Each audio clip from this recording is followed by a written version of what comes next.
introduce our very, very good friend, Mr. Ostingauer. You've let the cat out of the bag now. That's the whole secret. Yeah. Who writes under the name of Ryan Stark. And he would like questions, please. So thank you very much. Thank you. Good afternoon, everybody. Hello. Thanks for coming. Thanks for supporting the Book Week more particularly. And thanks to the Kirkcudbright for providing this lovely place. And a screen, which wasn't here last night. That's quite good. I didn't really want to just say, hey, look, I'm an author. This is what my book's about. Isn't it great? It's fantastic. What I wanted to do was to go into the insights I found when I decided I wanted to write stuff. Now, we have to bear in mind that in 1993 I had a family, I had kids, I had work, I had mortgages, all the sorts of things that a 45, 50-year-old guy would have, and very little time. And one of the things you need to write a book is time. So I started from not knowing anything to get where I am today, and there were lessons I learned along the way. So I've called this Developing an Idea Through to a Winning Manuscript. Because we've all got ideas, but what does a book look like? Okay?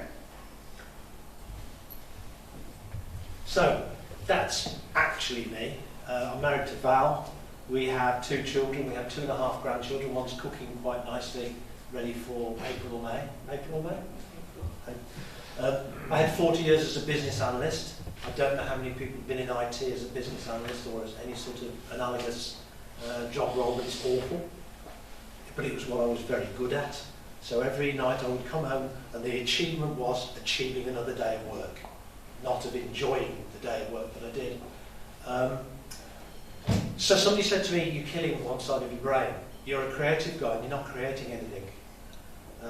What I did in my job was that I made boxes which meant different things, and I put them with lines between them, and they would go somewhere and they would come from somewhere.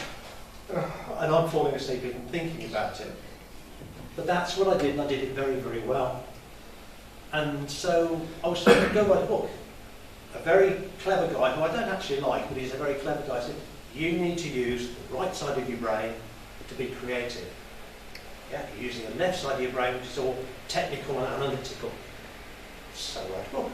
I started in 1993, just dallying around.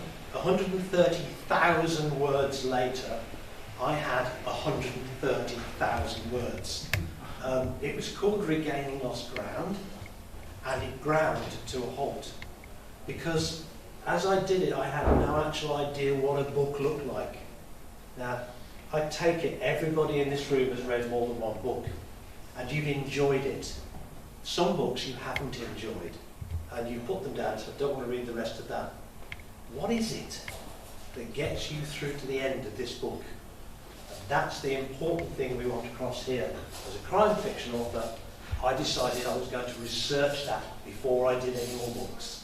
So I've been an author since 2015. I've actually been full-time since 2021, when IT finally got the better of me, and I said, I don't want to work for you anymore. So I've concentrated on that now. And I've chosen a pen name. And he's called Ryan Stark. Picked off the internet, lots of different names, put them together, which one sounds right. I've got 3 Daily and Whetstone crime stories, Northwest London. Your normal detective duo, an inspector and a sergeant, who argue the toss.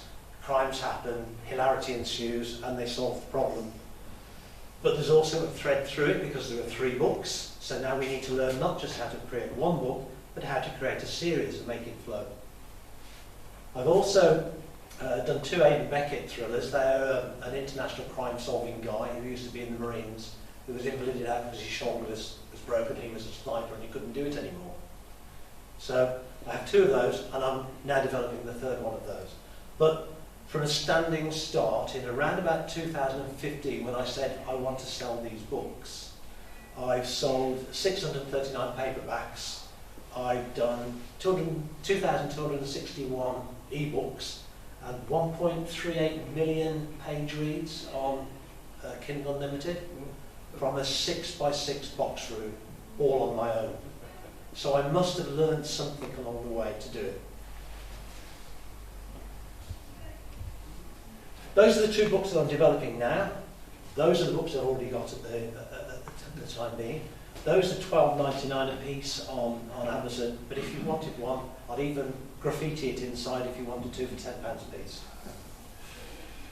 So that's the next Alien Whetstone on the left. That's in the editing stage at the moment, which is back to the analytical work, I'm afraid. And that's Proof of Betrayal, which is the 3rd in the series, which is in the outline. And we're going to talk about outlines and how we're producing that later. So that is the usual depiction of writing. An infinite number of monkeys with an infinite number of typewriters typing an infinite number of words will eventually come up with the words of Shakespeare. Maybe. Have we got that long? I'm not sure we have. I did 10 years. It didn't work.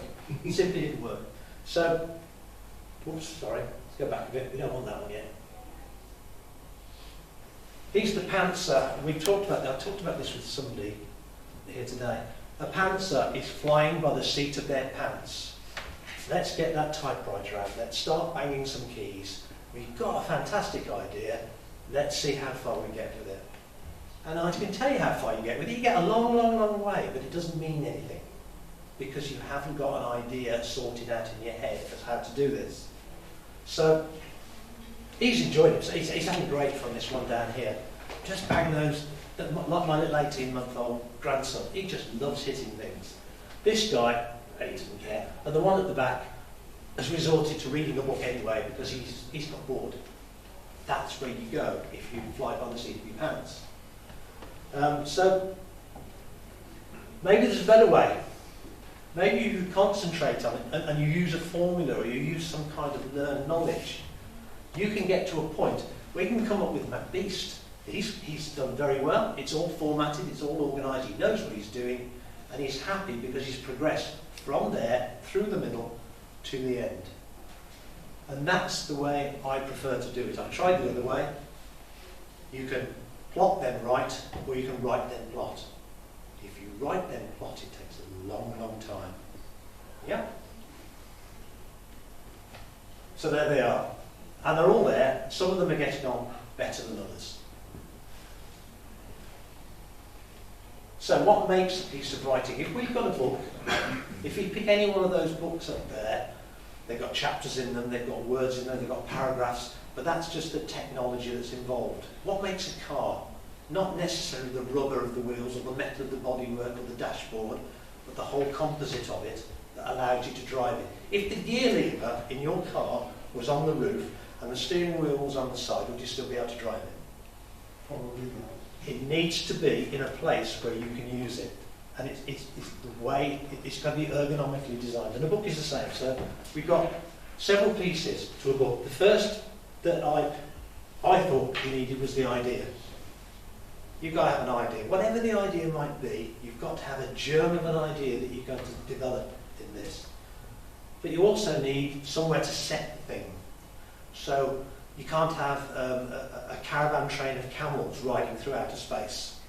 It's got to be the right setting for it. It's got to be a setting that fits the characters, that's in harmony with the characters that you understand. But you've also got to have all those little chappies that are going to run around your head for 18 months while you're thinking this thing up and writing it. You've got to have characters. Get characters that are sympathetic with the setting. Or maybe sometimes at odds with the setting. That's probably the dynamic you want. Maybe they don't fit. And that's half the dynamic you're trying to achieve. And then you've got to have, finally, you've got to have the story. And the story isn't just banging out 130,000 words and hoping for the best it's going to get to the end. So if I get those four pieces and I put them together, that's what creates the manuscript that I'm then going to format and edit and send off to the publisher.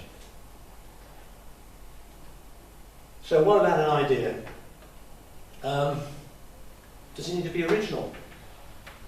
Well, it could be original if you really want it to be original. The chances of you getting an original idea now are next to none. So I'm trying to find the slide because I've got something to read in a minute. So if you've got an idea, it's almost certainly going to be a bit of a kludge of somebody else's idea or a new take on somebody else's idea. So we can reimagine ideas. Now, good old Will Shakespeare goes out, gets his infinite number of monkeys from Dudley Zoo, and brings them back to Stratford. And he says, "Type me something, please." And they do. Eventually, and he's bald by then, his beard's grown, they type him Romeo and Juliet. Fantastic, he says, that's a winner. Leonard Bernstein reimagines it as West Side Story. Well, that works as well. So they've taken the idea and reimagined it. You can then look at Will Shakespeare, who says, well, that worked, but it didn't quite work as well as I want, so gets his monkeys to go away, and they're writing The Taming of the Shrew. And he says, that is a winner. And the monkeys don't care, they're too busy typing more stuff. And then somebody comes up with Kiss Me Kate. Rodgers and Hammerstein, same story, different setting, different characters, but the germ of the idea is there. They've reimagined it.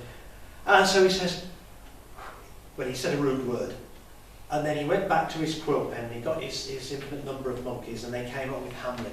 Lots of blood, lots of sibling rivalry, lots of murder. That's going to be the winner for me.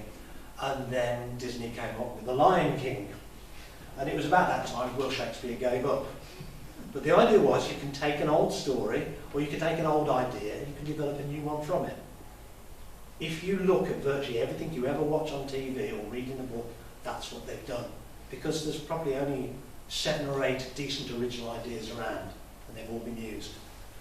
I thought about it, when I was writing this slide here, I said, what can I do? So I thought of Snow White and the Seven Dwarfs. So we've got a wicked queen, we've got a beautiful princess, and the wicked queen wants to get rid of the beautiful princess, sends a woodcutter to take her out of the woods, lose her in the woods. He can't kill her because he's a nice guy, and she gets in with the 7 dwarfs, and eventually Prince Charming comes out, but not before the wicked queen has done for her. So we all know that story. Prince Charming comes along and saves her life.